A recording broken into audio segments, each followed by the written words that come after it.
Muy bien. Entonces continuamos en este tercer encuentro formativo sobre el Evangelio según San Marcos. Después de estos martes bíblicos, entonces le agradecemos la presencia, la participación que han podido tener, sobre todo porque decíamos que si queremos seguir a Jesús, si como cristianos, como salesianos, queremos seguir a Jesús, lo que tenemos que hacer para poder seguirlo y para poder amarlo es conocerlo. ¿Y dónde lo conocemos? Es la palabra de Dios. Así que este ejercicio que estamos haciendo de profundizar en la palabra de Dios, el año pasado comenzamos con estos encuentros bíblicos a nivel general, ahora específicamente este año sobre el Evangelio según San Marcos. Bueno, lo que pretende es ayudarnos a meternos en la palabra de Dios y a aprender a gustar la palabra de Dios. Y a descubrir la buena noticia que el Señor Jesús nos tiene ahí comprendida. Vamos a hacer, antes de comenzar ya con lo duro, un pequeño ejercicio, ¿ya? Que tiene que ver con un repaso de lo que hemos visto en los encuentros anteriores. Así que yo voy a ir diciendo verdadero y falso, y si alguien se anima, ojalá que sean varios, prende su micrófono y dice verdadero o falso, ¿ya? Y tratando de argumentar por qué, ¿ya? Así que eso. El Evangelio, recordemos algunas cosas, el Evangelio de Marcos en la tradición de la Iglesia ha sido el más estudiado. ¿Verdadero o falso? A ver, ¿quién se anima? Prenda su micrófono más, no importa si se equivoca. ¿Verdadero? ¿Ya? ¿Alguien dice algo contrario? Falso. Verdadero. ¿Ya?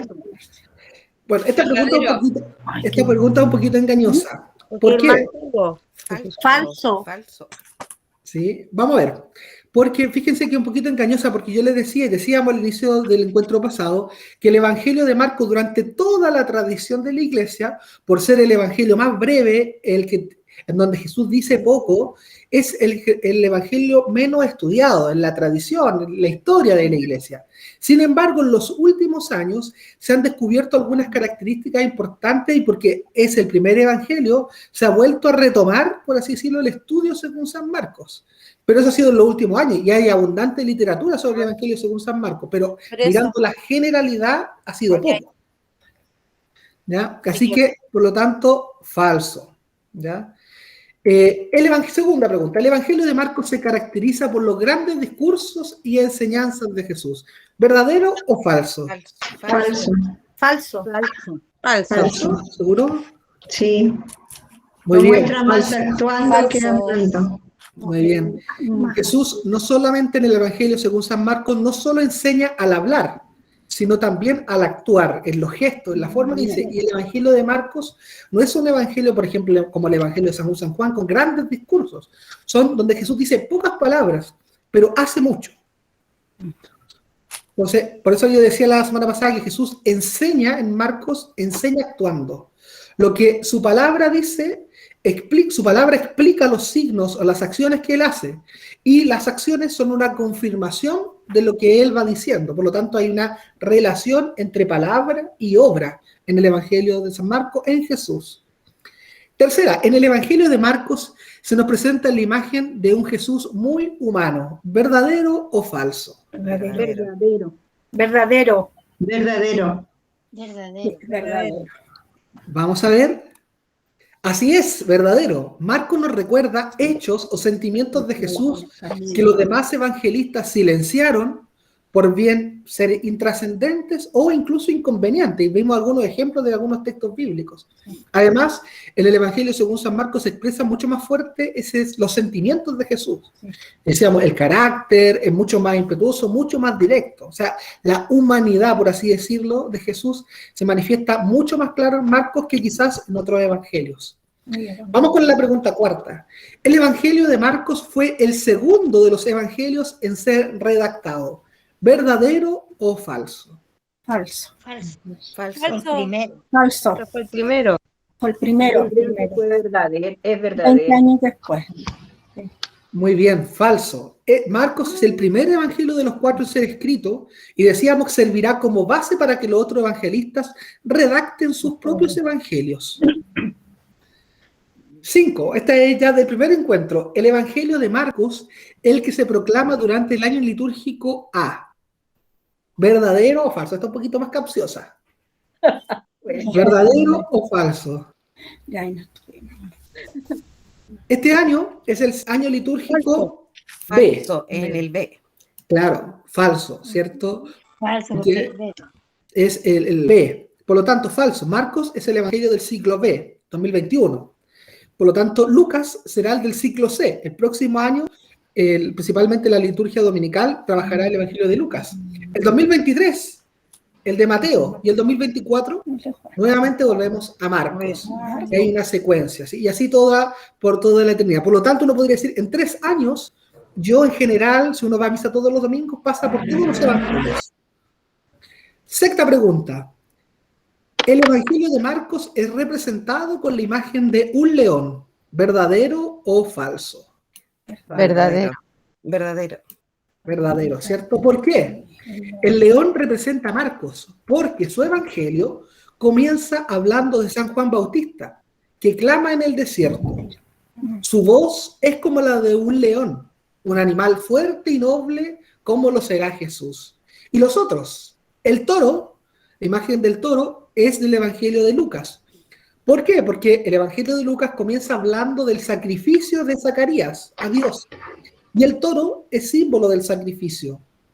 El águila simboliza a Juan, porque esta ave es considerada como un animal sabio y clarividente, que cuando vuela mira directamente al sol. Y el Evangelio de Juan es mucho más abstracto y teológico en ese sentido. Y por último, el Evangelio de Mateo, representado por el ángel, ¿ya? Porque es el único que habla de la genealogía, como del árbol genealógico de Jesús. Y además representa el amor divino enviado por los ángeles. Entonces, Marcos se representado con el león. 7. Jesús en el Evangelio de Marcos es una persona en constante movimiento. ¿Verdadero o falso? Verdadero. Verdadero. Verdadero. Vamos a ver qué dice él aquí. Verdadero. Marcos nos presenta a un Jesús itinerante que se mueve de un poblado en poblado, de un poblado a otro, predicando la buena noticia. Por eso las expresiones fue, partió del lugar, llegó a, son algunas expresiones recurrentes en su evangelio. 8. Jesús en el evangelio de Marcos es presentado como una persona sola o más bien solitaria. ¿Verdadero o falso? Falso. Falso. Siempre andaba acompañado. Vamos a ver. Sí. Falso. Marcos presenta a un Jesús siempre rodeado de sus discípulos y luego de la multitud, un grupo más pequeño de sus discípulos, de sus apóstoles, y luego de la multitud. Y por lo tanto Jesús en este evangelio se encarga de formar a sus discípulos, de prepararlos para la misión, de explicarle algunas cosas en privado que no lo hace a toda la gente. Entonces, siempre, salvo un breve espacio, nomás que vamos a ver después en este encuentro, Jesús no está con los discípulos. Vamos a darnos ahora 4 minutitos para que algunas personas pudieran compartir la tarea que quedó, que era leer algo del Evangelio según San Marcos y ver cómo nos fue con eso. Entonces, alguna reacción, comentario, máximo, si alguien va a hablar, máximo 1 minuto por persona para que así puedan hablar. Así que activan su micrófono, señora Edith. Cuéntanos cómo lo fue a usted.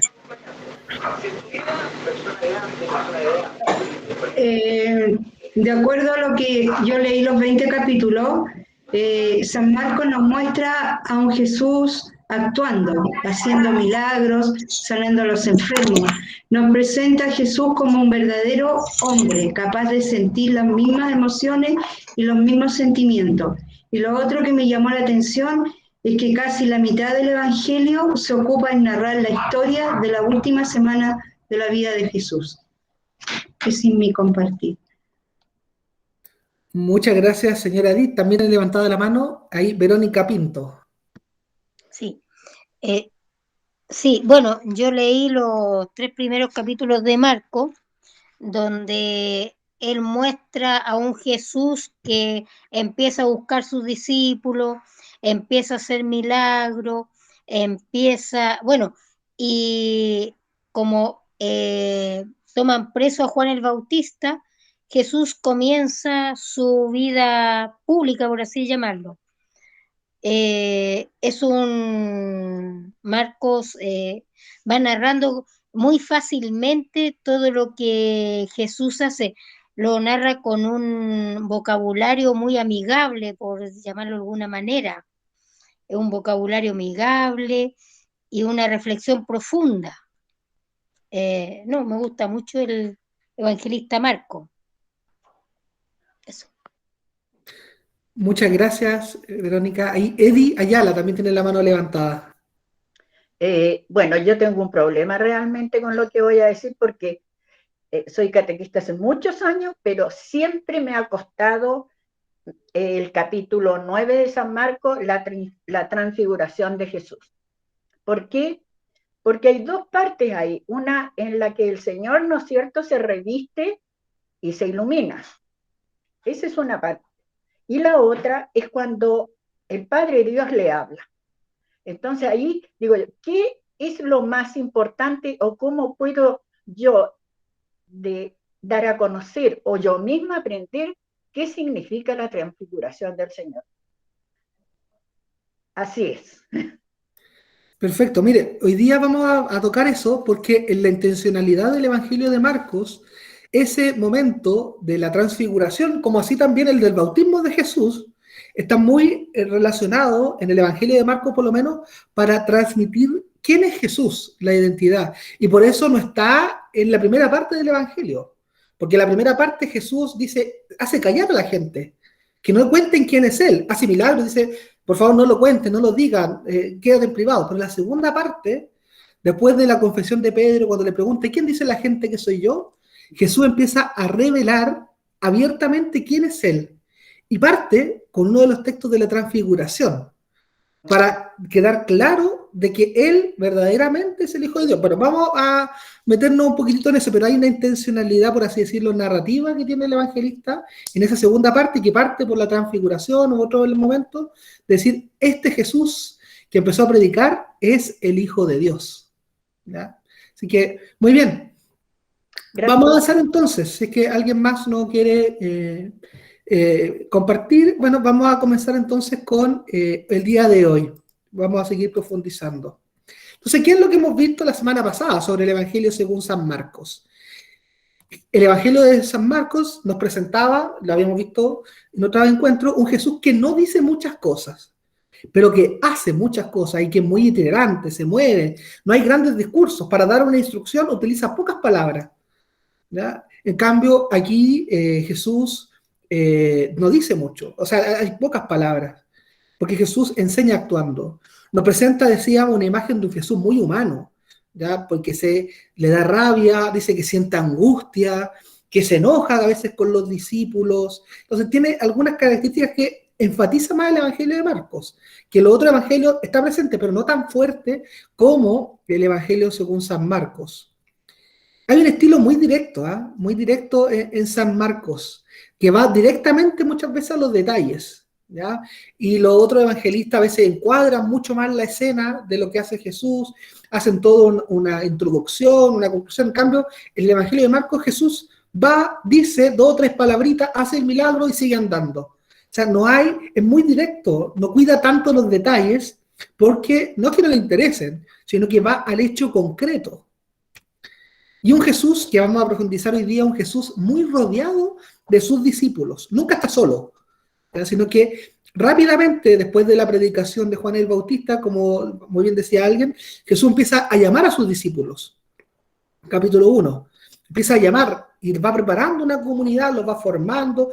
En todo el Evangelio Jesús está solo, salvo un capítulo cuando Jesús lo envía a predicar. Pero en todo lo demás siempre está con sus discípulos. A diferencia de otros evangelios que presentan a Jesús un poquitito más en solitario. Entonces, vamos a continuar con algunas otras características del Evangelio según San Marcos. Ya lo decíamos, Jesús en este Evangelio es alguien que está en constante movimiento. Está pasando de aquí para allá, que hace parte en muchos lugares. Es un predicador itinerante, que no se queda fijo en un lugar, sino que va de ciudad en ciudad predicando la buena noticia de su evangelio, que decíamos la semana pasada que en Marcos, la buena noticia no es tanto un contenido, un mensaje, que también lo es, sino que la buena noticia es Él mismo, Jesús que ha venido al mundo. Él es la buena noticia, que predica un mensaje de salvación, de amor, etcétera, pero Él mismo es la buena noticia, por eso Él va pasando por los distintos lugares. Por ejemplo, en Marcos 7:24, si alguno puede ir buscando los textos, no hay problema, yo igual lo anoté para ganar tiempo.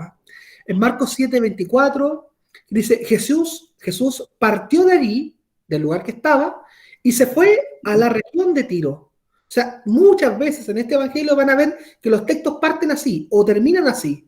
Parten, y Jesús llegó de tal lugar a este lugar, estuvo un tiempo y al final termina, y Jesús se fue de allí. ¿Y dónde estaba? En Marcos 6:53 se nos dice también dónde estaba. Yo voy a sacar mi Biblia aquí, que no la tenía, lo tengo en la mano, entonces lo voy a sacar de aquí. Después de atravesar el lago llegaron a Genesaret. En Genesaret. Sí, terminaba la travesía. Genesaret, claro. Ahí estaba. Entonces ustedes pueden ir dándose cuenta que si uno empieza a leer el Evangelio, empieza a anotar, y anotar, por ejemplo, en el mapa, uno puede hacer todo el recorrido que hizo Jesús. Como que va haciendo una narración geográfica de lo que va haciendo Jesús. Si uno empieza a leer, puede hacer todo el itinerario. Jesús sube, baja. En cambio, en otro evangelio no le interesa tanto dónde hace las cosas Jesús. Después, en Marcos 7:31 dice, se marchó de la región de Tiro y vino de nuevo por Sidón al mar de Galilea, atravesando la Decápolis. O sea, Jesús en constante movimiento. Mire, se marcha de ese lugar, vino de nuevo por este lejón, atravesando ese lugar. O sea, un Jesús que es muy itinerante. En Marcos 8:22, cuando llegaron a Betsaida, le presentaron a un ciego y le suplicaron que lo tocase. Cuando llegaron los discípulos con él. Marcos 8:27, salió Jesús con sus discípulos hacia los poblados de la región de Cesarea de Filipo y por el camino hizo esta pregunta a sus discípulos. Entre paréntesis, la palabra es Cesarea, no cesárea. ¿Ya? Cesárea es otra cosa. Ha pasado por ahí que alguno dice cesárea. Me dice, ¿qué está dando? ¿Hay un parto aquí? No, no es un parto, es el lugar, Cesarea de Filipo, no cesárea. Entonces, bueno, ahí está Jesús, ¿ya? Pasando de un lugar a otro. Entonces, fíjense, y aquí yo coloqué, pero esto está lleno de textos en el Evangelio de Marcos, Jesús moviéndose de un lado, Jesús va a un lugar, está ahí un tiempo, está poco tiempo, va a otro lugar. Un Jesús muy inquieto, Un Jesús en constante movimiento porque sentía en su interior la necesidad de predicar la buena noticia, de que su mensaje, de que su persona se fuese extendiendo para todos los demás. Y eso el evangelista Marcos lo hace muy bien. Y como hemos hablado de los lugares, yo les presento un poquitito Palestina en los tiempos de Jesús. Entonces, ¿cuáles eran los lugares que Jesús transitó? Entonces, fíjense, hay, por así decirlo, tres grandes lugares, o dos o tres grandes lugares que Jesús va, donde concentra su ministerio. La primera parte del evangelio, ya porque Marcos tiene, por así decirlo, dos grandes partes de su evangelio. Toda la primera parte, Jesús va concentra su actividad en Galilea. Ahí. ¿Ya? Jesús nació abajo ustedes pueden encontrar que dice Belén, pero su región, su lugar era Nazaret. Por lo tanto, ahí está Caná, donde realizó el primer milagro de las bodas de Caná. Y aquí, todo en este lugar, los primeros 8 o 9 capítulos, se concentra toda su actividad en este lugar, en Galilea. En ese lugar, Jesús aparece predicando y haciendo milagros luego del encierro de Juan el Bautista, de Marcos 1:14. En este lugar Jesús aparece predicando y haciendo milagros. Entonces, sobre todo ahí, desde ese lugar Jesús empieza a llamar a sus discípulos. Forma la comunidad de los 12. Después hay un segundo lugar, que es la segunda parte de su evangelio, donde Jesús, en Galilea, predica la buena noticia. ¿Ya? Predica la buena noticia, su mensaje, y en la región, en Jerusalén, es el lugar donde va a morir. ¿ya? Por lo tanto, alguien decía por ahí, se concentra mucho en la última semana de Jesús. Claro, casi la segunda parte del Evangelio es prácticamente la última semana de Jesús, ¿ya? Entonces, con todo lo que es el Domingo de Ramos, el Jueves Santo, la Última Cena, la Pasión, pero ustedes se fijan, que otro detalle que vamos a ver después, que la resurrección, aquí no hay grandes relatos de resurrección. No. En Marcos no hay. En el otro evangelio sí, no están los discípulos de Maús, no está la escena de Tomás que mete aquí tu dedo y para que creas que soy yo, en mi dedo en mi mano, en tu costado, para que creas que soy yo. No, eso no está en Marcos, porque hay una intencionalidad que vamos a ver. Entonces, en Galilea se realiza toda la enseñanza de Jesús, donde va revelando, contando un poquitito de sí, descubriendo quién es Él. Y los discípulos van descubriendo quién es Él. Y en Jerusalén va afirmando que Jesús es el Hijo de Dios, pero que su destino iba a ser la muerte. Y eso es algo que a los discípulos les costó entender, que vamos a ver con algunos textos. Pero después dice que no termina todo en Jerusalén, sino que todo vuelve hacia otro lugar, hacia Galilea. Y después de la resurrección hay un texto bíblico que ustedes lo pueden encontrar ahí, Marcos 14, 28, si alguien lo puede buscar y lo puede leer en voz alta, y Marcos 16, 6. Esto es Marcos 14, 28. Yo también lo voy a buscar, y los que tengan la Biblia también lo buscan.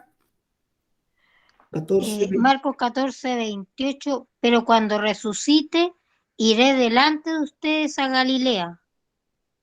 Perfecto. Ahí Jesús empieza a anunciar que cuando resucite, bueno, la palabra, fíjese que la palabra resurrección era una palabra que hoy día nosotros la traducimos por resurrección, pero ellos no se imaginaban que era eso, ¿ya? Entonces, porque lo único que resucitó personas fue Jesús, a Lázaro, pero Lázaro volvió a morir. Entonces, ellos hablaban de levantarse de los muertos, porque no existía la palabra resurrección, ¿ya? En su vida. Entonces, y Marcos 14, 16, 6.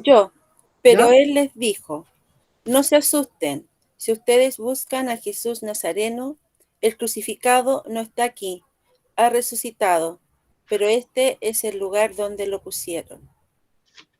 ¿Y el 7? El 7, perdón. Al Sí, el 7, ahora vayan a decir a los discípulos, y en especial a Pedro, que él se les adelanta camino de Galilea. Allí Perfecto. lo verán tal como él les dijo. Perfecto. Fíjense entonces que hay como un itinerario de Jesús. Jesús parte su misión en Galilea, va a morir a Jerusalén, pero luego la misión, la resurrección es anunciada nuevamente y la misión evangelizadora de los discípulos parte nuevamente donde comenzó todo, como a los orígenes de donde comenzó su misión.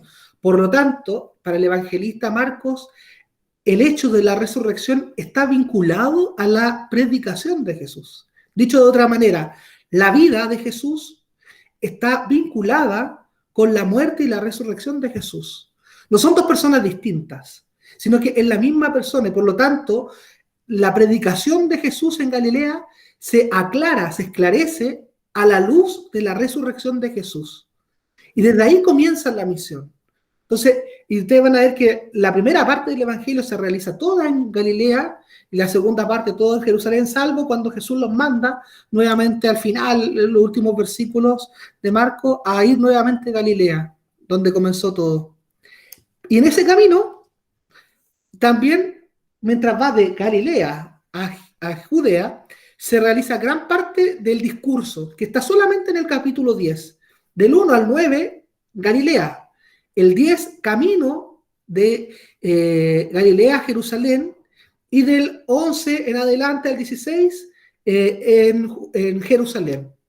Esos son como los lugares fundamentales, y el discurso de Jesús donde más habla es en el capítulo 10, camino de Jerusalén, cuando Pedro ya ha revelado quién es Jesús, tú eres el Mesías, ¿ya? Y ya ha ido revelando, ya está firmada su identidad, empieza a enseñar, a catequizar a sus discípulos en el capítulo 10. ¿A qué le escribe Marcos? Yo le decía otras veces que si yo le escribo al Papa Francisco o a alguna otra persona importante, probablemente mi lenguaje va a tener una forma especial de escribir, le llamaré su santidad y le trataré de expresar de la forma. Que es distinto, por ejemplo, si le escribo una carta a mi polola o a mi peor en nada. No es mi caso, yo estoy diciendo un ejemplo, pero es distinto, porque le diré, hola, querida Peti, hola, no sé, lo que sea, ¿ya? Entonces, no, es distinto. La forma va a depender mucho de a quién yo le escriba. Lo mismo pasa en los evangelios. No da lo mismo si yo le escribo a judíos, si en mi evangelio lo van a leer judíos que se convirtieron al cristianismo, pero que eran judíos, a que eran paganos, es decir, personas que no eran judías. No da lo mismo. Porque, por ejemplo, Mateo, que le escribió a judíos, trata de expresar mucho que el que estaban esperando, Jesús, era el mismo que había anunciado el Antiguo Testamento.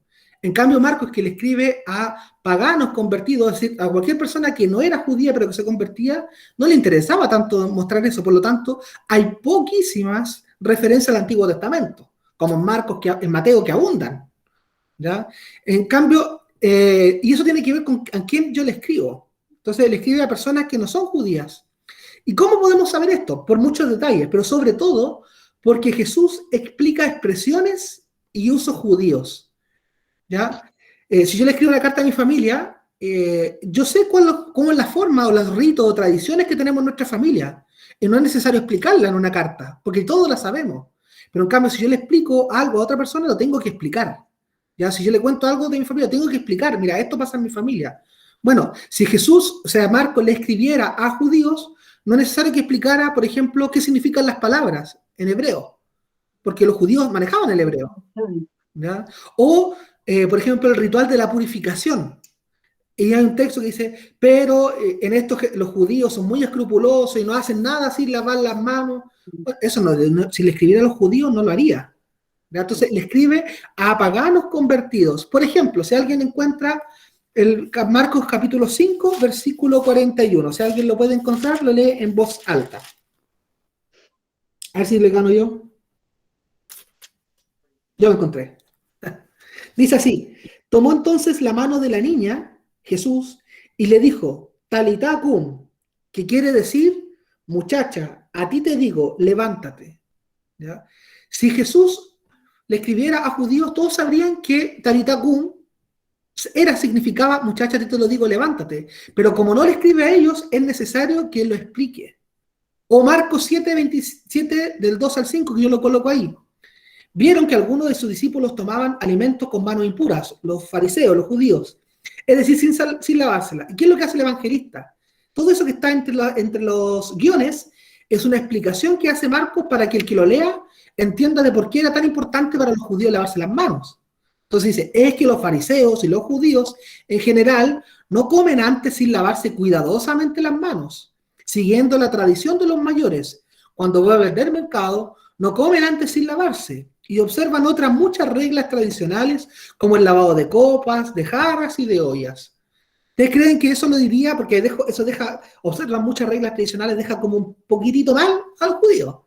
Eso si le escribiera a los judíos, no lo colocaría, ¿no? Entonces, bueno, esos son algunos textos que nos ayudan a decir de por qué Marcos le escribe a algunas comunidades, porque hay explicaciones de algunas palabras que en otros evangelios no están, que se han tenido que colocar en las traducciones para que nosotros las podamos entender, pero que no están, ¿ya? Otra característica del evangelio según San Marcos es que Jesús está siempre acompañado con sus discípulos. Nunca está solo, salvo en un momento. Los llama. Se encarga Jesús de ir formando esa comunidad. Él se encarga de no estar solo y él de llamar a personas.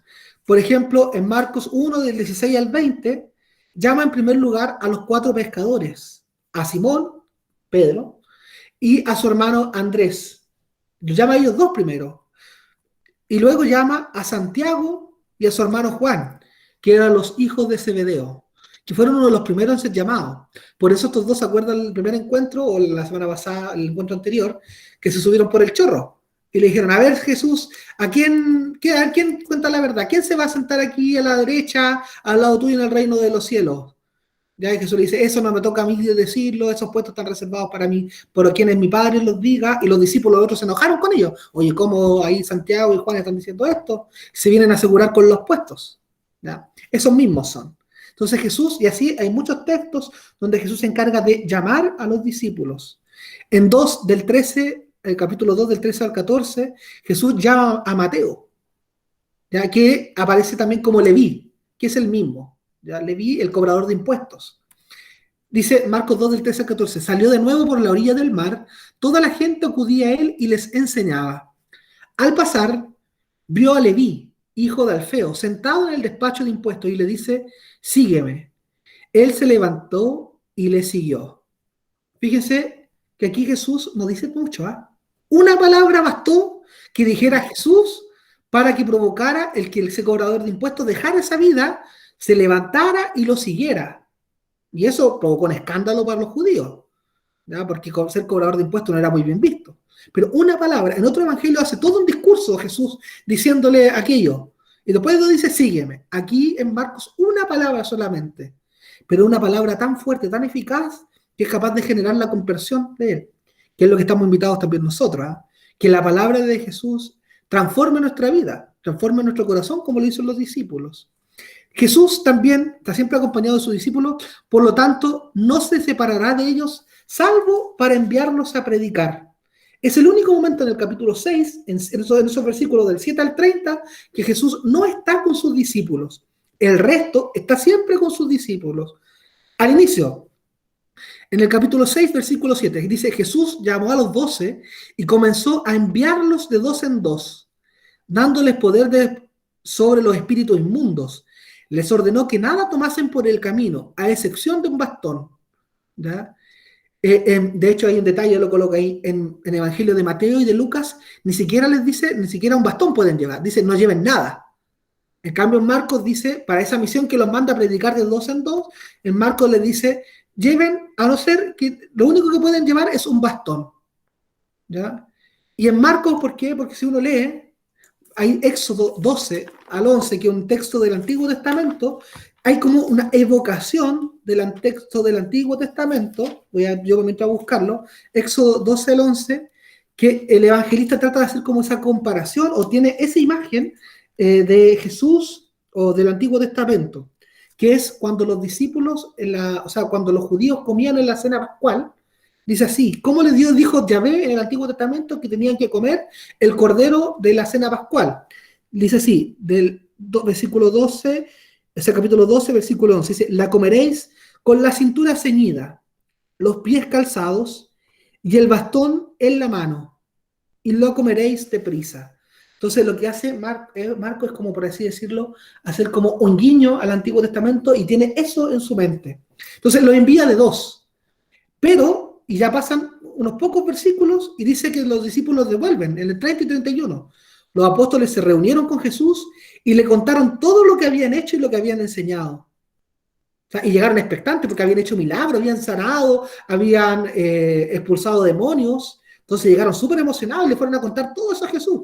Y dice el texto que la gente lo seguía también a ellos, también como a Jesús, por todos los milagros que Jesús hizo. Pero eso lo pudieron hacer los discípulos porque Jesús los mandó, de 2 en 2. ¿Y qué es lo que le dice Jesús después que ellos llegan así muy entusiasmados? Dice, él entonces les dijo, vengan también a ustedes aparte, a un lugar solitario para descansar un poco. Y es que los que iban y venían, siguiendo a los discípulos y a Jesús, eran tantos que no les quedaba tiempo ni para comer. Por eso yo siempre digo, ocupo este texto. O sea, Jesús no nos quiere a nosotros como cristianos haciendo miles de cosas que nos terminamos reventando por la evangelización. Lo que hace Jesús, dice, a ver, ustedes discípulos, ustedes agentes de pastoral, den su tiempo para descansar, den su tiempo para rezar, den su tiempo para pensar en ustedes también. Y incluso deja a la gente, deja a la multitud que pedía milagros, el anuncio lo deja. Y dice, vengan ustedes aparte, en solitario, para descansar un poco. Por eso la importancia para nosotros de los cristianos de darnos espacios como estos para formarnos, pero también de los retiros espirituales, por ejemplo. Ya que a lo menos, ojalá, una vez al año, ojalá, hay un espacio de retiro. Jesús, también siempre acompañado de sus discípulos, dicen que ellos, los discípulos, son su familia. En Marcos 3, 32 al 34, estaba mucha gente sentada a su alrededor y les dice, oye, tu madre y tus hermanos y tus hermanas están fuera y te buscan. Él les responde, ¿quién es mi madre y mis hermanos? Y mirando en torno a los que estaban sentados en corro, a su alrededor dice, estos son mi madre y mis hermanos. ¿no? Aquí no voy a entrar en el detalle de que algunos dicen, mira, la madre, los hermanos de Jesús, entonces la Virgen María tuvo otros hijos, y aparece en el History Channel, así buscando esto como si esto fuera el gran descubrimiento. No. Ustedes saben que los griegos, una palabra podría tener muchos significados. Por ejemplo, para decir amor, los griegos, nosotros decimos amor y nos referimos a mucho amor, al amor de familia. Entonces, los griegos también tenían así, por ejemplo, la palabra hermanos significaba hermano de sangre, pero también podría significar primos de segundo grado, incluso cualquier otro parentesco. Entonces, probablemente en ese momento sí estaba la Virgen María, pero estaba con algunos familiares de Jesús, ¿ya? Entonces, ¿pero qué es lo que hace Jesús? Dice, y llega a decir algo muy fuerte, dice, los vínculos de la fe, en este texto, son incluso más fuertes que los vínculos de sangre. Estos son mi madre y mi hermano, los que me siguen, mis discípulos. No tanto los que son mi familia de carne, sino que los que son mis discípulos. Bueno, nosotros sabemos que la Virgen María fue la primera discípula, y estuvo siempre con Jesús. Ya estuvo en Pentecostés, estuvo con los discípulos. O sea, ella qué mejor que también la seguidora o discípula, ¿ya? Le explica a sus apóstoles más íntimamente, con detalles. Por ejemplo, en Marcos 4, del día al 12. Porque Jesús explicó la parábola del sembrador y la gente le decía, es duro este lenguaje, no entendemos nada. ¿Y qué dice el texto? Cuando Jesús quedó a solas, los que le seguían a uno con los 12 le preguntaban sobre las parábolas. Y él les dijo a los discípulos, a ustedes se les ha dado el misterio del reino, porque los que están fuera, todos se les presentan parábolas, para que por mucho que miren no vean, por mucho que oigan no entiendan, no sea que se conviertan y se les perdone. ¿Ya? A los discípulos les enseña en privado, ¿ya? No a la masa, sino que a los discípulos les enseña en privado, tiene sus ratos de intimidad con ellos. Eso que yo coloqué en amarillo, no voy a entrar en el detalle ahora, pero lo coloqué también porque uno dice, ¿cómo Jesús puede decir que no hay que ser que se convierta? No eso significa que Jesús no quiere que nos convirtamos y nos perdonamos. No, es una expresión que Marcos también copia, ¿ya? De Isaías 6, del 9 al 10, que lo copia igual, entonces lo retoma, por eso lo quiero leer. Y por último, los discípulos son testigos de milagros muy grandes y estupendos. Por ejemplo, son testigos de cuando Jesús estaba en el barco y vino el viento y el barco se hundía, Jesús estaba durmiendo. Entonces dice, Señor, ¿no te importa que moramos? Y él, habiéndose despertado, increpó al viento y dijo al mar, calla, enmudece. Y el viento se calmó y sobrevino una gran calma. Y se preguntaban, ¿quién es este que hasta el viento y el mar le obedecen? En Marcos 5, cura a un endemoniado. Y no uno, dice, y le gusta, di tu nombre, le pregunta al endemoniado. No somos uno, somos legión. Los discípulos son testigos también de cuando Jesús sanó a la hemorragia de la hemorroísa. Cuando le tocó a Jesús, entre medio de la multitud, le tocó el manto. E incluso fueron testigos de cuando Jesús resucitó a esta niña. Él dijo, Talitá cum. La muchacha se levantó y se puso a andar. Todos quedaron fuera de sí, llenos de estupor, porque había muerto la niña. Y Jesús dice, muchacha, te lo digo, levántate. Imagínense si nosotros tuviéramos que ver eso, alguien fallecido, y llega alguien con su palabra de autoridad, claro. O sea, por lo tanto, los discípulos vieron muchas cosas y compartieron con Jesús. Por eso, y toda la mayoría de los milagros son en la primera parte, porque ellos de a poquitito fueron comprendiendo de que Jesús era el Hijo de Dios, porque esto no lo sabían al principio los discípulos. Fueron progresivamente descubriendo quién era Jesús. De hecho, el mismo Jesús a los 3 años no sabía que era el Hijo de Dios, ¿ya? Porque era un niño y fue totalmente humano, y por lo tanto un niño de 3 años no tiene esa capacidad. Jesús mismo fue comprendiendo que era el Hijo de Dios en su relación con el Padre. Entonces, y también así los discípulos fueron comprendiendo también a medida que fueron compartiendo con Jesús. Entonces, por eso la segunda parte del Evangelio, después de todos estos milagros, Pedro dice, tú eres el Mesías, y llega a afirmar de que él es el Mesías con seguridad, porque con todo lo que vieron antes. Entonces no era alguien que se hizo milagros y predicaba una cosa bonita nomás, sino que vieron hechos concretos. Pero, fíjense, cuando uno de ellos llega a afirmar su mesianidad, es decir, cuando dice, tú eres el Mesías, él la va a entender en modo contrario a Dios. Entonces, comenzó a enseñarle Jesús que el Hijo del Hombre debía sufrir mucho y ser rechazado por los sumos sacerdotes y debía morir. Pedro lo tomó aparte a Jesús y le dijo, Señor, ¿cómo va a suceder esto? ¿Y qué es lo que dice? Jesús reprendió a Pedro diciéndole, quítate de mi vista, Satanás, porque tus pensamientos no son los de Dios, sino de los hombres. O sea, fíjense, por más que llegaron a descubrir que Jesús era el Mesías, esperado por ellos, el modo de cómo iba a ser ese Mesías era distinto. Porque estaban esperando, ellos esperaban a alguien que lo sacara del yugo de los romanos y de tantos pueblos que lo habían esclavizado. Entonces esperaban un Mesías luchador y guerrero con ejército. Jesús dice, sí, yo soy el Mesías, pero mi único ejército son los apóstoles. Mis únicas armas son el evangelio, el amor. Entonces, y más encima voy a ser rechazado y me van a matar. Entonces imagínense cómo habrá resonado esto. No lo entendían los discípulos. Lo fueron comprendiendo progresivamente.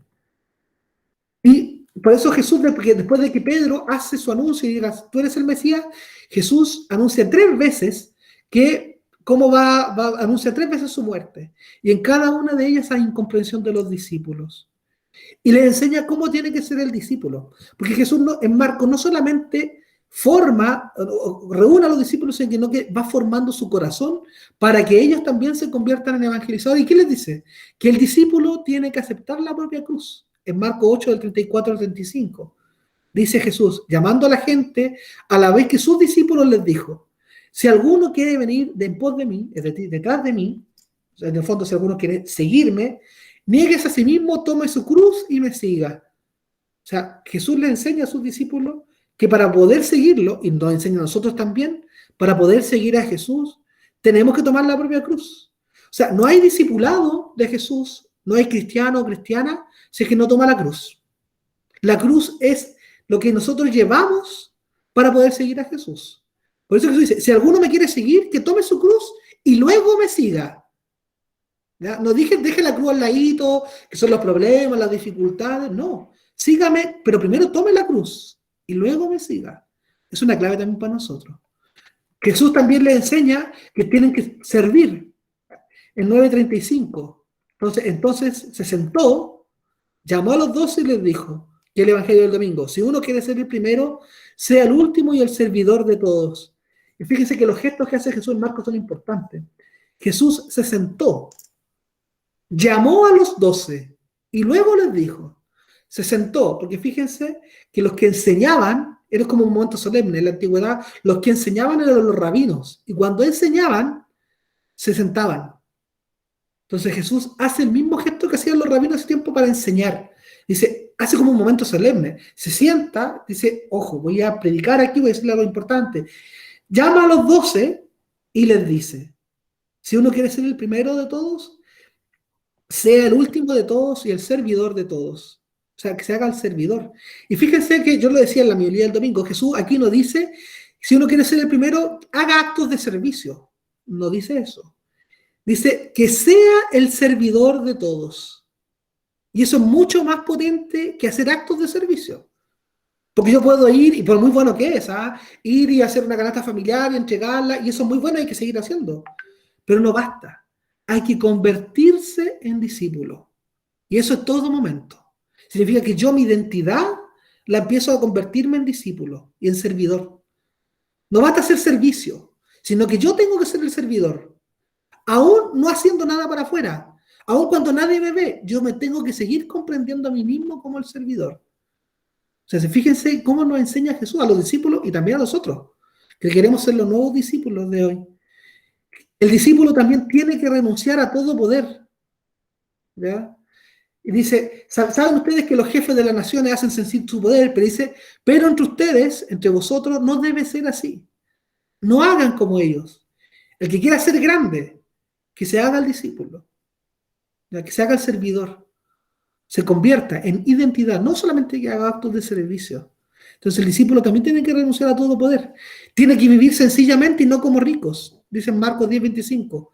Es más difícil que un camello entre por el ojo de la aguja que el que un rico entre en el reino de Dios. Y aquí no es que un camello tenga que entrar por la aguja donde uno enhebra, y no, porque claramente eso es imposible, ¿no? Sino que en la antigüedad existían fortificaciones en las ciudades, y de fuera de la ciudad estaban los leprosos, los pueblos enemigos. Entonces cuando uno quería arrancar rápidamente porque tenía enemigos, además de la puerta principal, había lo que se llamaban unas pequeñas agujas, que eran como pequeñas puertas donde cabía una pura persona, ¿ya? Entonces pasaban rápidamente. Y obviamente los caballos, por ser más grandes, le costaba más entrar, po. Se refería a eso, ¿ya? Por lo tanto, es difícil que un rico entre, pero, pero es posible, con fuerza. Pero es posible, es difícil, pero puede hacerlo, ¿ya? Y eso no solamente necesariamente los recursos materiales, sino que sobre todo la actitud de vivir sencillamente, más que tener más cosas, porque podemos tener menos cosas, pocas cosas, pero vivir como ricos, ¿ya?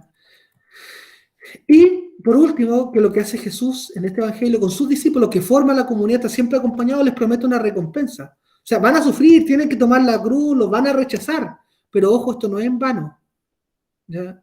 Y les dice, el que deje casa, hermanos, mana, madre, padre, hijos o hacienda por mí y por el evangelio, quedará sin recibir el 100 por uno, es decir, nos dará 100 veces más de lo que nosotros hemos entregado, ¿ya? Y en el mundo venidero tendrá la vida eterna. O sea, lo tenemos todo de ganar. O sea, si a veces alguien deja algo por seguir al Señor, que puede ser la familia o eso, pero también puede ser que uno deja el egoísmo, la avaricia y tantas otras cosas que nos cuestan mucho más quizás. Bueno, el Señor te va a dar mucho más, 100 veces más de lo que tú entregaste o de lo que tú dejaste. Y sobre todo, en el mundo venidero vamos a tener la vida eterna. O sea, como decimos, como se dice hoy día, win to win. Ganar, ganar. Lo tenemos todo para ganar siguiendo al Señor. Él nos va a dar mucho más en esta vida, pero también nos va a dar todo, nos va a dar la vida eterna. Otra cosa importante, nos quedan 5 minutos antes de hacer el trabajo final. La importancia de la cruz en Marcos. Fíjense que la cruz tiene un lugar importante, más que incluso para la intención de Marcos, más que incluso que en la resurrección. Jesús va revelando de a poquitito, progresivamente, quién es Él, su identidad. Pero la cruz, cuando le dice, Jesús, tú eres el Mesías, pero Jesús le dice, pero ojo, que voy a morir, eso es chocante, pues los discípulos no lo quieren aceptar.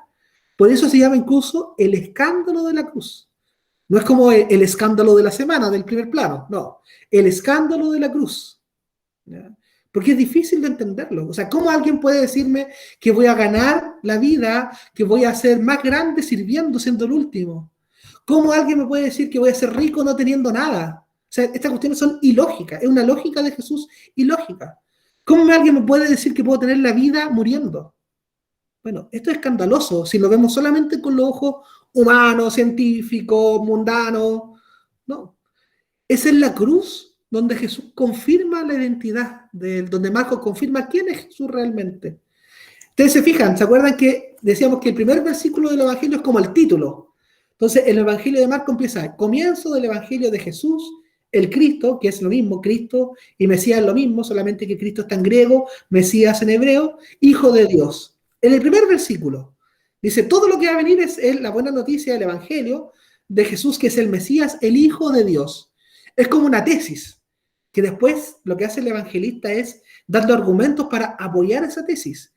Y en los últimos versículos, en el versículo 15-39, el que afirma o confirma esta tesis que se da en el versículo 1, capítulo 1 de Marcos, es el centurión romano, que en tierra de lanza dice, el centurión que estaba enfrente de él, al ver que había expirado de aquella manera, dijo, verdaderamente este hombre era hijo de Dios.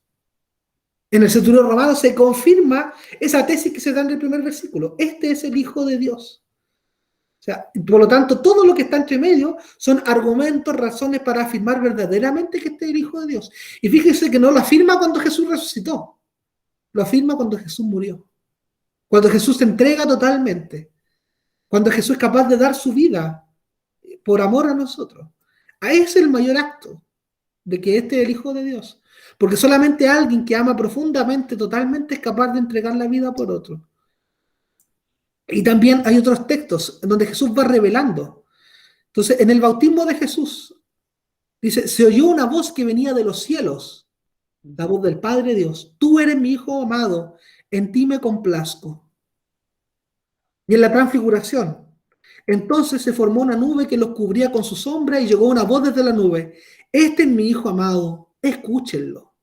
O sea, es la misma voz que se manifiesta en Jesús y que va revelando progresivamente quién es Jesús en el bautismo de Jesús, capítulo 1, pero también en la transfiguración, este momento que es como la transformación, que en el fondo es como se revela la identidad de Jesús a estos discípulos, ¿ya? Y la misma voz del Padre, este es mi Hijo amado. Escúchalo, hay un reconocimiento del Padre Dios de su paternidad con Jesús. El discípulo, como su maestro, como les decía, está llamado a cargar la propia cruz, que es lo que yo les decía. No hay resurrección si es que no se pasa primero por la cruz. ¿Y quién es el ejemplo de esto en el Evangelio de Marcos? Simón de Cirene, que es el que sí, como nosotros, está llamado a tomar la propia cruz, ayudarle a cargar la cruz de Jesús. Simón de Cirene, el padre de Alejandro y de Rufo, que volvía del campo y pasaba por allí, fue obligado a cargar con su cruz, con la cruz de Jesús. A él lo obligaron. Bueno, nosotros tenemos la posibilidad de hacerlo voluntariamente, cargar con la propia cruz. Incluso para algunos, cargar con la cruz de ser cristiano, porque vaya que no es fácil ser cristiano hoy día, porque requiere coherencia, testimonio, y que a cada rato nos critican, y que te dicen, ay, tú que habláis de amor, y que estáis en el curso de Biblia hablando de Dios, y después nos tratáis mal. Claro, bueno, es difícil ser cristiano, pero vale la pena. Voy a saltarme algunas cosas porque no estamos en el tiempo, ¿ya? Pero lo que quiero decir aquí, y esto se lo voy a mandar después en el Power, Jesús en toda la parte de su evangelio trata de, cuando hace milagros, al final dice, los demonios le dicen, tú eres el Mesías, tú eres el Hijo de Dios. ¿Y quién le dice? Cállense, cállense, cállense. Toda la primera parte del evangelio. Hace la confesión de Pedro, y Jesús, ¿qué es lo que hace? Que está en medio del evangelio. Jesús acepta esas confesiones de fe. ¿Ya? Bueno, hay aquí un montón de explicaciones que yo le voy a decir. ¿Ya? Entonces, alguna posible estructura del evangelio de Marcos. Yo le decía, tiene dos partes. En la primera parte, Jesús va revelando progresivamente quién es. Y eso, ¿dónde se realiza? En Galilea. ¿Ya? Ahí va haciendo milagros, enseña con autoridad, hasta que llega un momento que está como justo a la mitad del evangelio, de la narración, donde Pedro le confiesa, tú eres el Mesías, el Hijo de Dios. Y de ahí parte, a los versículos siguientes, la segunda parte del evangelio, donde Jesús empieza a anunciar su muerte, sube a Jerusalén y se realiza el cumplimiento de todo lo que Jesús le fue diciendo y anticipando. Por lo tanto, el versículo que es como la bisagra entre la primera parte y la segunda parte de este evangelio es este. Cuando Jesús les pregunta, y él les preguntaba, ¿y ustedes quién dicen que soy yo? Y Pedro le contesta, tú eres el Cristo, o tú eres el Mesías. ¿Ya? Y comenzó a enseñarles que el Hijo del Hombre debía sufrir mucho. Y eso es algo que los discípulos no pudieron comprender. Al final del Evangelio de Marcos, fíjense que la versión original de Marcos no termina como nosotros la tenemos en la Biblia hoy día. Porque si ustedes abren Marcos y ven el último capítulo, termina el versículo 16 en el versículo 20. Pero fíjense que la versión original de Marcos, los primeros textos que se han encontrado termina en el versículo 8. Y termina así, con el anuncio de la resurrección y de la tumba vacía. Y el ángel le dice, buscan al crucificado, no está aquí, vayan al lugar, ha resucitado, vean el lugar, no hay nadie. Y le dijeron, pero digan a Pedro que vayan a Galilea, porque ahí los va a ver Jesús.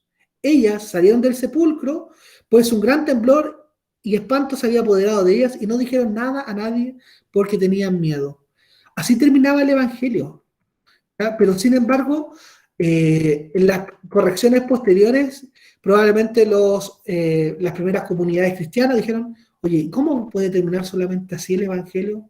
Si Jesús se apareció, ellos incorporaron después, del 16, agregaron esos versículos del 9 al 20, que es como un resumen, si ustedes se fijan ahí, dice apariciones de Jesús resucitado. En los otros evangelios hay prácticamente 10 o 20 versículos para cada aparición. En cambio, en Marcos hace un megamix o un resumen de todas esas apariciones, porque los primeros discípulos quisieron decir, ¿cómo se puede terminar este evangelio? Así. Bueno, ¿y por qué es así? Porque la intencionalidad de Marcos quiere afirmar la divinidad de Jesús, no tanto en la resurrección, que también, sino que en la muerte de Jesús, verdaderamente este era el Hijo de Dios. Y haciendo la confirmación de la tesis que está en el versículo 1. Por lo tanto, aunque fue añadido posterior, el final de Marcos sí forma parte de lo que consideramos la escritura inspirada, porque no significa necesariamente o sea, el hecho de que haya sido agregado después no significa que no esté inspirado, ¿ya?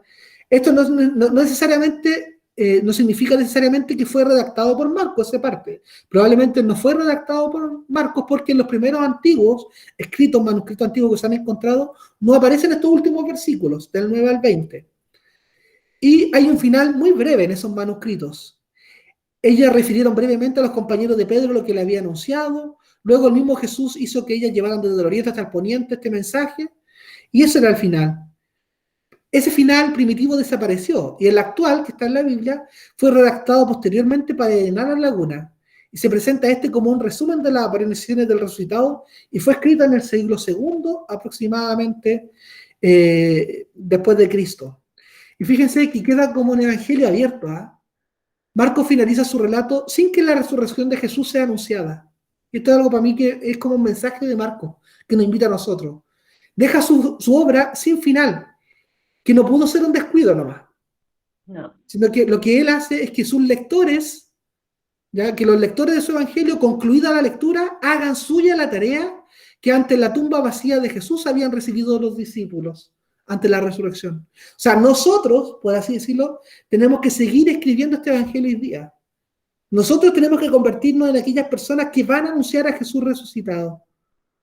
Entonces, bueno, yo les voy a mandar este PowerPoint y me gustaría ahora en los últimos 10 minutitos que nos quedan, a que hagamos un ejercicio, ¿ya?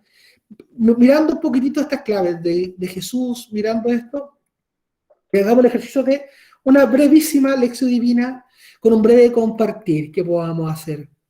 Así que le invito a que podamos invocar la asistencia del Espíritu Santo, ¿ya?, sobre nosotros, y ustedes con los micrófonos apagados puedan seguir esta oración.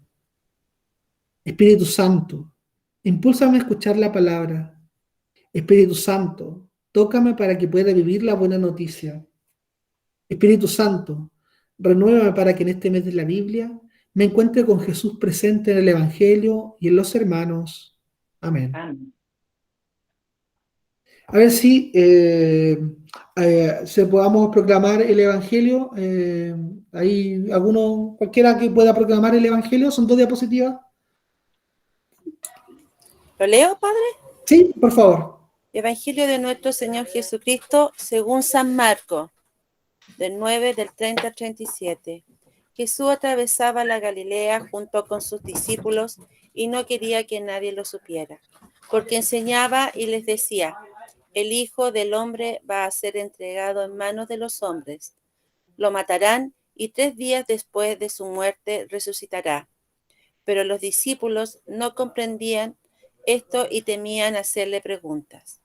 Llegaron a Cafarnaúm y una vez que estuvieron en la casa les preguntó: ¿de qué hablaban en el camino? Ellos callaban porque habían estado discutiendo sobre quién era el más grande. Entonces Jesús, sentándose, llamó a los 12 y les dijo: el que quiere ser el primero debe hacerse el último de todos y el servidor de todos. Después, tomando a un niño, lo puso en medio de ellos y abrazándolo les dijo: el que recibe a uno de estos pequeños en mi nombre, me recibe a mí, y el que me recibe no es a mí al que recibe, sino a aquel que me ha enviado. Palabra del Señor. Gloria a ti, Señor Jesús. Bueno, este es el Evangelio que escuchamos en la Eucaristía del domingo pasado, para los que fueron a misa, y si no, también, este es el Evangelio. Y bueno, yo solamente quiero compartirle algunas cosas, nomás, un poco de análisis del texto para que después cada uno pueda pensar, bueno, ¿a qué te invita el Señor? ¿Ya? Este texto tiene, por así decirlo, 2 partes. ¿Ya? Una primera parte de los versículos del 30 al 32. Dice: Jesús atravesaba la Galilea junto a sus discípulos. Y este es un texto yo lo he elegido también porque es como un resumen de todo lo que hemos dicho. En este texto se expresa todo lo que hemos dicho. Jesús atravesaba la Galilea, Jesús en movimiento, que decíamos, Jesús en camino, recorriendo la Galilea con sus discípulos. Y le decía: el Hijo del Hombre va a ser entregado en manos de los hombres, lo matarán y 3 días después de su muerte resucitará. Este es el segundo anuncio de la pasión. El primero que le hace es a Pedro, Y le dice, apártate de mí, Satanás. Dice, ¿cómo puede ser, Jesús, que tú hagas esto? Jesús, este es el segundo anuncio de la pasión. Pero, al igual que Pedro, en este segundo anuncio de la pasión, los discípulos no comprendían esto y temían hacerle preguntas. También, al igual que Pedro, los discípulos ahora, no solamente Pedro, tienen una reacción contraria a la forma en que Jesús va a llevar a cabo su mesianismo, que lo van a matar, pero resucitará. Dicen, no comprendían esto y temían hacerle preguntas. Entonces, esa es la primera parte. La segunda parte de este texto, de los versículos 30 al 30 al final, ya del 33, perdón, al final, ahí del 33 al final. Dice, llegaron a Cafarnaúm y una vez que estuvieron en la casa, o sea, hay una nueva indicación geográfica que abre la segunda parte de este texto. La primera era en Galilea, atravesaba la Galilea. Ahora llegaron a Cafarnaúm. Las regiones de Galilea, entonces Jesús dentro de la región de Galilea llega a Cafarnaúm. Y una vez que estuvieron en la casa, y estoy investigando ahí, probablemente sea la misma casa de Jesús, ¿ya? O la de Pedro, dicen los estudiosos. Les preguntó, ¿de qué hablaban en el camino? Entonces ahí está el lugar, ¿ya? ¿De qué hablaban en el camino? Jesús les preguntó. Y Jesús toma la iniciativa y le pregunta sobre el tema de la discusión que estaban hablando en el camino, ¿ya? ¿De qué estaban hablando? Y si alguien, esa frase, yo cuando la leí, me recordó a otro texto de la palabra de Lucas 24:17, que es el texto de los discípulos de Maús, que van cabizbajos, Jesús se acerca y le dice, ¿de qué hablan por el camino? Dicen, no, hablábamos que teníamos esperanza de que un tal Jesús, que muchos consideraban profeta, nosotros tenemos esperanza, pero ya van 3 días que murió. Bueno, lo mismo, en la misma expresión. Ellos callaban porque habían estado discutiendo sobre quién era el más grande. Entonces, la respuesta de los discípulos frente a la pregunta de Jesús, ¿de qué hablaban ustedes cuando venían en el camino? Es un silencio. Y es como un silencio culpable, porque conocían a Jesús. Y sabían que eso de estar discutiendo los primeros lugares no iba con lo que Jesús le había enseñado y testimoniado. Por eso se quedaron callados, por vergüenza. Como nos pasa a veces a nosotros también en nuestra vida, cuando sentimos vergüenza, muchas veces nos hacemos los tontos, nos quedamos callados, más con Dios, porque lo conocemos también. Jesús, sentándose, como yo le decía, llamó a los 12 y les dijo, una postura solemne de quien enseña. Yo le decía que los rabinos antiguamente cuando enseñaban se sentaban. Entonces lo que Jesús hace es enseñar ahora y genera como un entorno bien solemne. Llama a los 12 y les dice, el que quiera ser el primero debe hacerse el último de todos y el servidor de todos. El que quiera, y fíjense que esto es importante, ¿eh? Jesús no dice que no hay que ser el primero, ¿ya? Quita una concepción errada, sino que el camino que eligieron los discípulos para ser el primero era el errado, el camino del poder. Ese es el camino que estaban eligiendo, de lucharse en los primeros puestos. Pero Jesús dice, si alguno quiere ser el primero, lo cual es válido, dice en el fondo, que se haga el último de todos y que se haga el servidor de todos. O sea, Jesús no dice no sean los primeros. Dice, para ser los primeros, tienen que hacerse los últimos, los servidores de todos. Y eso es algo distinto quizás a lo que nosotros pensábamos. Jesús, porque lo que se llama, que un don del Espíritu Santo, la magnanimidad, que ese empeño total por hacer todo por Jesús y por su buena noticia, eso es bueno, ¿ya? De querer entregarse totalmente. El tema es que los discípulos erraron en el camino, ¿ya? Y se estaban discutiendo ser el primero, lo entendían solamente como el poder, quién se iba a sentar en los primeros puestos, quién iba... No, eso, en la lógica de Jesús, no es eso ser el primero, sino que ser el primero es hacerse el servidor de todos. Y como les decía antes, no es que Jesús diga, hagan actos de servicio, sino que ustedes conviértanse, háganse servidores. Y eso siempre tenemos que ser servidores, aun cuando nadie nos ve y no estamos haciendo nada. Tenemos que comprendernos a nosotros mismos como servidores. Y termina el texto, dice, Jesús, después tomando a un niño, lo puso en medio de ellos y abrazándolo. Y yo, fíjense ustedes siempre en los detalles, en Marcos. ¿Cómo dice Jesús las cosas? No tanto, también en lo que dice, pero ¿cómo lo dice? Dice, Jesús, tomando a un niño. Traten de pensar cómo habrá hecho eso. Tomando a un niño, lo puso en medio de ellos y abrazándolo les dijo. O sea, fíjense los detalles.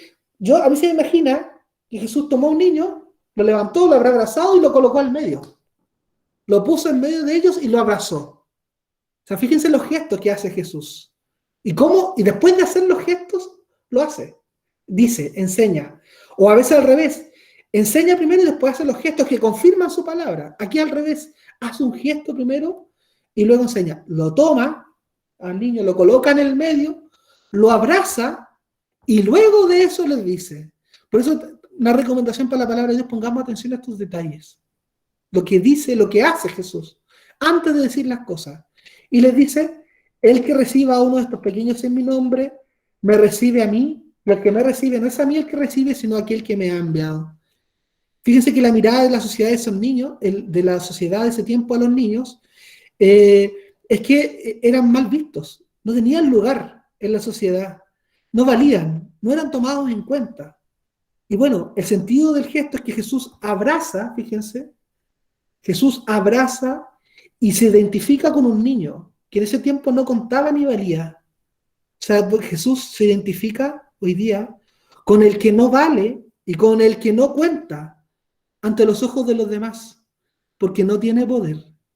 Porque los grandes, los adultos nos preocupamos del poder y quién tiene el cargo, y eso pasa mucho en los grupos pastorales, a ver quién es el coordinador, el animador o el que sea, y peleamos, y a mí me gustaría ser. Eso para Jesús no tiene ninguna lógica, ninguna importancia. Nos invita a ser como niños, a los niños no les interesa el poder, los niños juegan. ¿Ya? Y a ese Jesús el que abraza, al que no tiene poder, al que no vale ni cuenta ante los ojos de los demás. ¿Ya? Por lo tanto, hay un contraste entre la primera parte de los discípulos de Jesús, que están ahí buscando poder, y la actitud de servicio. ¿Ya? Entonces quisiera invitarlos a que, a ver, nos queda poco tiempo, nos vamos a pasar 5 minutitos, les pido eso, ¿ya? Porque íbamos a terminar 8:45, pero vamos a pasar 5 minutitos, pero me parece importante que podamos escucharnos, ¿ya? Entonces, si alguno quiere compartir una de las dos cosas, 1 minutito cada uno máximo, que pueda decir, a ver, ¿qué me pasa con este evangelio? O bien, ¿qué me llevo también después de todos estos encuentros que hemos tenido? De conociendo a San Marcos, ¿qué me provoca? ¿Qué me deja en el corazón? Así que así muy sencillamente, el que quiera, la que quiera, o del evangelio, o de estos encuentros, ¿cómo queda después de esto, de que no es ningún estudio acabado, no eso, sino que son motivaciones para que usted lea el Evangelio de Marcos? Así que ojalá que sean varios o varias los que se atrevan a compartir. Jenny. Hola, a mí me gusta mucho leer la Biblia. Tengo un camino de varios años y siempre me llama la atención porque cada vez que uno trata de comprender o de aprender más, parece que menos sabe. Me parece interesante, me parece bueno, porque el católico nunca sabe dónde está nada, nunca sabe el nombre de nada. Y a mí eso me molesta y me da rabia porque hay pocas instancias para el crecimiento espiritual. Eso es lo primero. Lo segundo, lo que usted dice acerca de las comunidades pastorales, podrían ser mucho más ricas y entregarse mucho más a la gente si no hubiera siempre ese conflicto, esa rivalidad entre nosotros, de envidia, de poder, de querer aparentar y todo eso. Yo creo que es importante volver hacia la esencia del dar ojalá en forma anónima. Y lo otro es que el tiempo y el conflicto que estamos viviendo ahora como sociedad, donde se plantean temas tan importantes como el matrimonio igualitario, el aborto, la eutanasia, los católicos estamos callados y somos temerosos y no nos atrevemos a hablar, y somos una mayoría, pero una mayoría que no está basada en Dios. Y yo creo que ahí lo importante de leer, de aprender, de saber y de que la palabra llegue a la razón y baje al corazón. A mí me pareció muy, muy interesante y para mí es muy importante este curso. Muchas gracias. Muchas gracias. Bueno, en relación a lo primero que usted decía, quizás muchos conflictos que vivimos en nuestras comunidades se ahorrarían o nos faltaría, bueno, si abriéramos más la Biblia y conociéramos más a Jesús, po. Ese mismo tema del poder o de los cargos, probablemente si leyéramos un poquito más la Biblia, nos cuestionaría al menos cuando empiece a pasar en nuestra comunidad. Muchas gracias. Pamela. Bueno, padre, a mí sobre todo los últimos versículos que leyó de San Marcos, a mí siempre me han marcado toda la vida, sobre todo el transformarse en niño. Ya es lo que me ha hecho, por ejemplo, trabajar también por niños. Ya el acercarse, hacerse un niño, ver la inocencia, como ver la vida, la ingenuidad, ya lo que no hace falta mucho a los adultos, que no estamos, como decía la señora Jenny, que estamos tan, eh, queremos tanto de repente el poder de seguir avanzando en cargos, seguir teniendo un estatus, ya, y nos olvidamos en transformarnos en niños y ver la vida de la mirada de un niño, ya desde la inocencia, desde la ingenuidad, desde el hecho, por ejemplo, de que ellos ven a sus pares como pares, no ven diferencias si tienen más plata o no tienen más plata, ellos juegan, ellos comparten, sin la maldad de por medio, y eso me ha hecho, por ejemplo, trabajar y estar donde estoy. Eso. Muchas gracias, señora Pamela. Vamos a ver las últimas personas. Tengo para ahí por lo menos levantar la mano Yaremí y Verónica. O Yaremí. Yaremí primero. Hola, padre, hola. Bueno, yo no me voy a referir a este evangelio, pero sí a uno que me marcó mucho cuando leímos los primeros capítulos, por lo menos la tarea que había, ¿no? En Marcos 2, cuando dice que una multitud había, y cierto, y unos amigos bajaron por el techo a la persona que estaba enferma. Entonces, yo me quedé cuestionando si dije, ¿qué clase de persona era esa que tenía esos amigos? Porque deben ser una gran persona como para que alguien haga una cosa así. O sea, decía, pucha, ojalá que yo tenga esa clase de amigos que sean capaces de hacer cosas tan increíbles, porque no creo que haya sido fácil hacer un hoyo en el techo, amarrarlo y bajar la camilla. Y era todo para que Jesús lo viera y lo pudiera sanar. Más encima la fe que tenían ellos, o sea, a ellos no les importó hacer el hoyo en el techo, sino que sabían que su amigo se iba a mejorar. Y lo otro que también que me gustó este evangelio, porque como usted siempre enfatizó, ¿cierto? Él hacía cosas, Jesús hacía, más que hablar, ¿cierto? Él muestra cómo se movía, cómo mostraba, o sea, lo que siempre hablamos, ¿cierto? O sea, o lo que uno siempre dice, ¿cierto? La fe sin actos es una fe un poco muerta. Entonces, esto me gustó harto de este evangelio, aparte que es cortito también, pero la verdad que también tiene usted razón, es como uno poco lo ve, porque también se va siempre a las cosas así como más rimbombantes, cuando Jesús hablaba en parábolas y nos enseñaba, que son súper importantes obviamente, pero aquí es hacer. Entonces, como yo soy como media inquieta, que esta pandemia me tiene loca porque no poder salir, no poder hacer cosas, pero bueno, ya va a pasar. Eso, padre. Gracias. Y tengo la última persona, por lo menos la que me aparece aquí, Nixie Cabrera. Aló, padre, ¿se escucha? Sí, muy bien. Ok, desde La Serena. Oiga, mire, bueno, yo podría rescatar muchas cosas, pero para hacer un resumen, lo que me llevo de estos tres encuentros es realmente varias cosas como aprendizaje, pero lo más importante, yo creo que de todo el Evangelio de Marcos, es que nos mostró, como usted dijo y bien dijo, la identidad de Jesucristo.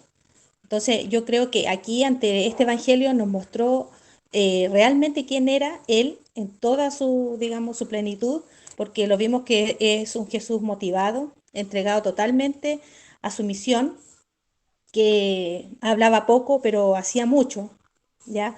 A un Jesús que es Dios, o sea, tan divino, tan fabuloso, como se puede decir, y una persona tan hombre, es decir, esa dualidad que existe en él, convertir de un rato a un momento a otro su divinidad a pasar a ser una persona con sensibilidad, con cercanía, con amor, con espíritu de hombre. Es decir, eso me dejó y me permitió conocer la verdadera identidad de ese espíritu de Jesús, el verdadero.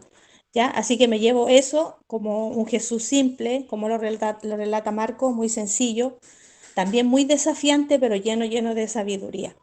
Así que para mí esto, ahora último que profundizamos un poquito más en la parte espiritual, en lo que significa esa identidad de Jesús, a mí me pareció estupendo y bueno, y eso es lo que yo necesitaba, digamos, profundizar, a pesar de que los dos primeros encuentros también aprendí, pero esta es la parte que a mí más me gusta, que es, digamos, esto, conocer el verdadero espíritu de nuestro Salvador.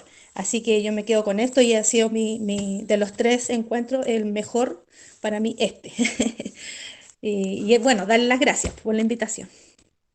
Muy bien, pues muchísimas gracias. Como estamos pasadito la hora, yo quiero invitarlo voy a leer este texto que es del Papa Francisco, a propósito, compartiendo este evangelio. Dice, Jesús en el evangelio, este evangelio que vamos a leer, en el evangelio nos recuerda una tentación sobre lo que tendremos que vigilar con insistencia. El afán de primacía, de sobresalir por encima de los demás, que pueda anidar en todo corazón humano. ¿Cuántas veces ha sucedido que un pueblo se crea superior, con más derechos adquiridos, con más privilegios por preservar o conquistar? ¿Cuál es el antídoto que propone Jesús cuando aparece esa pulsión en nuestro corazón o en el latir de una sociedad o de un país? Hacerse el último de todos y el servidor de todos. Estar allí donde nadie quiere ir, donde nadie llega, en lo más distante de las periferias, y sirviendo, generando encuentro con los últimos, con los descartados. Si el poder se decidiera por eso, si permitiéramos que el Evangelio de Jesucristo llegara a lo hondo de nuestras vidas, entonces sí sería una realidad la globalización de la solidaridad. Bueno, con esto terminamos y les quiero invitar a que podamos rezarle al Padre Dios para que nos acompañe dándole gracias por estos encuentros. Y después nos tomamos una foto oficial. Digamos juntos. Padre nuestro que estás en el cielo, Que estás en el cielo, santificado santificado sea sea tu tu nombre. nombre.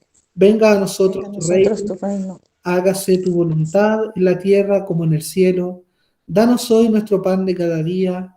Perdona nuestras ofensas, como también nosotros perdonamos a los que nos ofenden. No nos dejes caer en la tentación y líbranos del mal. Amén. Que el Señor nos acompañe y nos bendiga en el nombre del Padre, y del Hijo, y del Espíritu Santo. Amén. Y no se vayan porque Juan Domingo, si me puedes ayudar haciendo unos pantallazos, por favor, para la fotografía oficial. Así que activen su cámara un ratito y yo voy a dejar de presentar aquí y nos hacemos la foto oficial de este encuentro.